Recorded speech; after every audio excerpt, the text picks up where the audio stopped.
Indian team దేశంలో cricket ఆడే ప్రతి ఒక్కడి కళ. టీంలో ఉండే ప్రతి ఒక్కడికి ఒక కథ ఉంటుంది. అయితే ఇది నా కథ.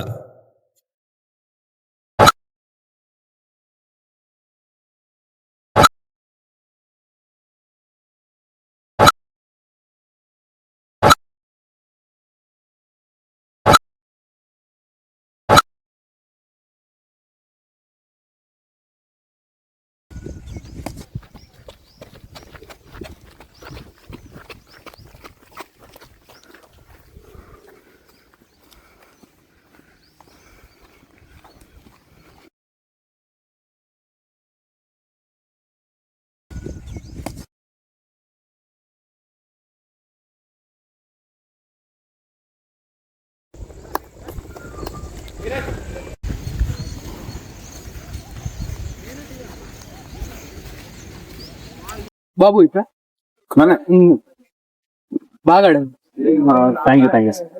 క్రికెట్ ఎక్కడ నేర్చుకుంటా లేకపోతే ప్రాక్టీస్ లేదు, చిన్నప్పటి నుంచి ఆడతాను. ఏం పేరు? అది అది నేను ట్రైనింగ్ ఇన్స్టిట్యూట్ నడుపుతాను. క్రికెట్ మంచి క్రికెట్ చేస్తాను. నా దగ్గర కోచింగ్ జాయిన్ అవుతా సార్, అంత డబ్బులు లేవు సార్ ఇన్స్టిట్యూట్ లో జాయిన్ అవ్వాలి. Thank you sir.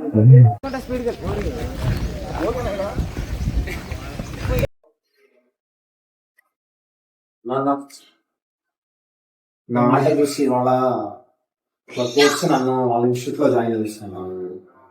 క్రికెట్ ఎందుకు వెళ్తున్నావు అసలు? క్రికెట్ ఆడొద్దన్నానా? అంటే వారానికి 3 రోజులే వస్తున్నా. అంటే మిగతా 3 రోజులు కాలేజ్కి వెళ్తావు, 3 రోజులు కాలేజ్కి వెళ్ళవా? నీకు ఎందుకు అసలు క్రికెట్? ఎందుకు క్రికెట్కి వెళ్తున్నావు నువ్వు? నీకు మంచిగా CGPA ఉంది, జాబ్ తెచ్చుకో, నెలకు 1,00,000 సంపాదించు, మనకున్న అప్పులన్నీ తీరిపోతాయి. అలా మనలాంటి వాళ్ళకి కాదురా క్రికెట్. మనంతా జాబ్ తెచ్చుకుందామా, లైఫ్ లో సెటిల్ అయ్యామా అంతే. ఇష్టాలు కాదు, క్రికెట్ మనలాంటి వాళ్ళకి కాదు. నేను ఒకసారి క్రికెట్కి వెళ్ళకు, ఆ ఇన్స్టిట్యూట్ కూడా వద్దని చెప్పి. సరే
You are rejected. May I know the reason, sir? నీకు సమాధానం చెప్పాల్సిన అవసరం బోర్డుకి లేదు. నీ ఏజ్ చిన్నదే కాబట్టి ఇంకా నువ్వు గేమ్ మీద ఫోకస్ చేసి ఇంప్రూవ్ అవ్వు. All the best. Sorry, sir.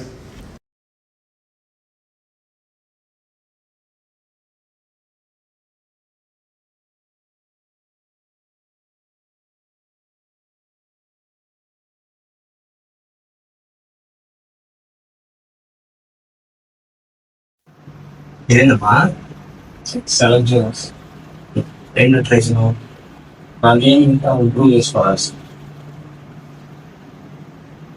నాతో ఒక ఆప్షన్ డబ్బు ఉంటే పని కొంత 10 లక్షలు ఇచ్చినాం అనుకో, నువ్వు గ్రౌండ్ లో ఇంటర్వ్యూ పెట్టాలి నేను వస్తాను. సో 10 లక్షలు మామూలుగా లేదు ఒక్కడు పిల్లాడు. క్రికెట్ అంతా డబ్బులు లేకపోతే క్రికెట్ తో పనవదమ్మా. వేరా సరే సెలెక్ట్ అవ్వాలి. 10 లక్షలు ఉండవద్దు. ప్లీజ్ వదిలేసి నాన్న ఒకడు వచ్చాడు నాన్న 25 లక్షలు కడితే టీమ్ లో పెట్టుకుంటా అన్నాడు. 25 లక్షలు కట్టేది ఎంత అయ్యా వర్కౌట్ అవుతుంది వదిలేసి ఒకసారి కూర్చో. ఏం చేయ నీకు తెలుసుగా నాన్న నా క్రికెట్ అంటే ఎంత ఇష్టం అవుతుంది నాన్న. 25 లక్షలు కట్టడం కాదు, టాలెంట్ ని డబ్బుతో కొనుక్కోవద్దు. ఇప్పుడు ఆ 25 లక్షల కోసం 25 లక్షలు కాదు, కోటైనా నేను అప్పు చేస్తే తెచ్చి కట్టగలను, కానీ టాలెంట్ డబ్బుతో కొనలేము. గుర్తుపెట్టు, డబ్బుతోనే అవుతుంది నాన్న. 99% మంది డబ్బు కట్టే వెళ్ళవచ్చు, కానీ ఆ 1% మాత్రం ఖచ్చితంగా సొంత టాలెంట్ తో డబ్బులేం పెట్టకుండా నిజాయితీగా వెళ్ళాలి. నేను ఆ 1% మందిలో చూడాలి, 99% మందిలో కాదు. అవుతుంది నాన్న. నీకు 1 కోటి రూపాయలైనా తెచ్చి కట్టగలను, నీకు ఆ 25 లక్షలు మాత్రం టాలెంట్ కోసం కట్టను. నువ్వేమైనా చెయ్యి, నువ్వు ఇంటికి రాకపో, రూపాయి కూడా నేను కట్టను. ఓ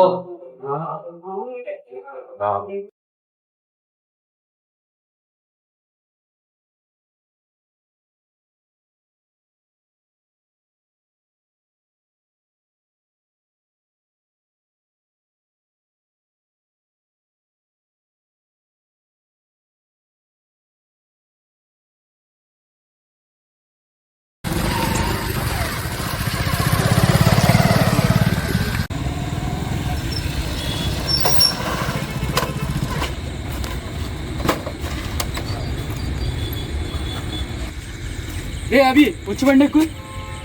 నేను ఆన్లైన్ సార్. ఫస్ట్ వచ్చి బండి ఎక్కు. ఏమైంది? అక్కడ మీ నాన్నకి సీరియస్గా ఉందిలే. ఆయనకి ఏమైతే నాకెందుకు? నువ్వు ముందు ఫస్ట్ లే బండి ఎక్కు.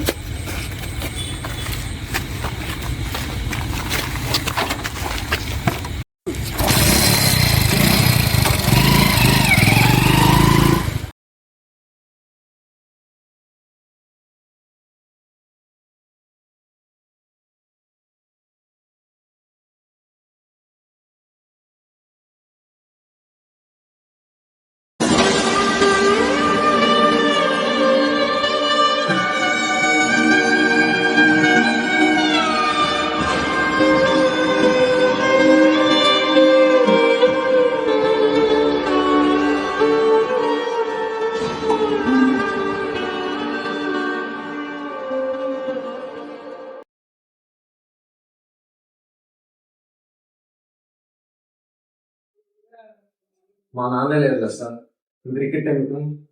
ఎలాగో ఆయన క్రికెట్ ఆడిన ఇష్టం ఉంది. నేను ఇంకా ఆయన చివరి కోరికైనా తీరుతూ అనుకుంటున్నాను. మీ నాన్న గురించి అసలు నీకేం తెలుసా? ఒక మిడిల్ క్లాస్ ఫాదర్ గానే తెలుసు నీకు, కానీ నీకు తెలియని మీ నాన్న గురించి నేను చెప్తా విను.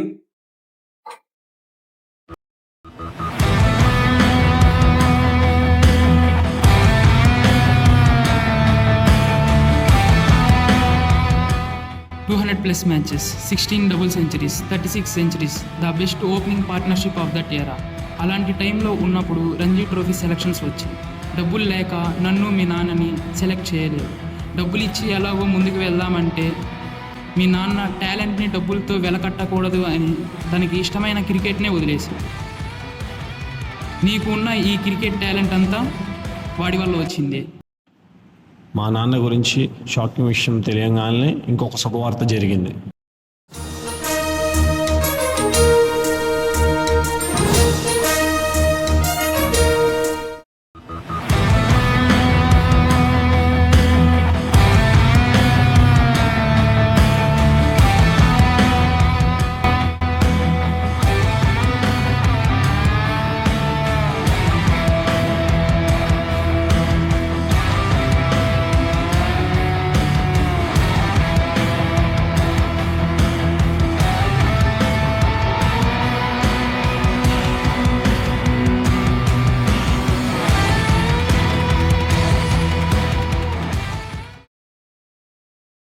ఎల్లప్పుడూ మీ టాలెంట్ని నమ్మండి, అది మీ సామర్థ్యానికి నిజమైన కొలమానం. డబ్బు అవకాశాలను కొనుగోలు చేయగలగదు, కానీ టాలెంట్ మాత్రమే వాటిని చేజిక్కించుకొని విజయంగా మార్చగలదు. మీ సామర్థ్యాలను నమ్మండి, కష్టపడండి, పని చేయండి మరియు మీ టాలెంట్ని ముందుకు నడిపించండి. గుర్తుంచుకోండి, 99% మంది డబ్బుని వాడి పైకి వచ్చి ఉండొచ్చు, కానీ ఆ 1% మంది మాత్రం సొంత టాలెంట్తో కష్టపడి పైకి వచ్చిన వాళ్ళు. మనం కూడా వాళ్ళలా ఉండాలి. డబ్బుకి టాలెంట్కి సంబంధం లేదు. Trust your talent.